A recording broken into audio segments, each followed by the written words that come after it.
Hi, I'm Karis Caves reporting for HU16 News, and right now I'm with Dr. Bruce McClarty for a special Wednesday edition of Bruce Day Tuesday. Dr. McClarty, thank you for coming. Thank you, Karis. Good to be here. So, recently, today, there's been some big news on campus about Harding Chapel and the way that's going to change for next semester. So I wanted to know, how did administration come to this decision? It's something that we've been talking about for the last several weeks because of numbers, and numbers have always driven whether we were at two chapels or one chapel, and it's gone back and forth through the years a number of times.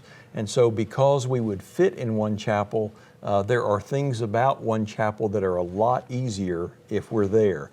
And so the cabinet has discussed it, the academic deans have discussed it, and we're ready now to make the decision. Okay. Now, one of the major ways that this is going to change Harding life is class schedules. Obviously, that means there can be no classes that happen at 9 o'clock and no labs that happen at 9 o'clock. So what's your perspective on the changing schedule on campus? In a lot of ways, it's going to make things easier. Any change is going to have some cost connected with it, and so this will, like everything else.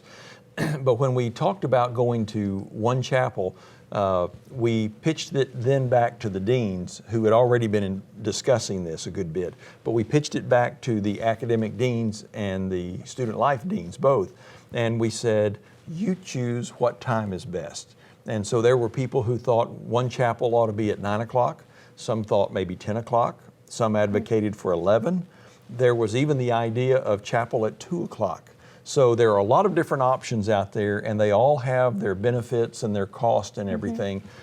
But at the end, there was a strong consensus that 9 o'clock gets the most advantages and causes the least problems.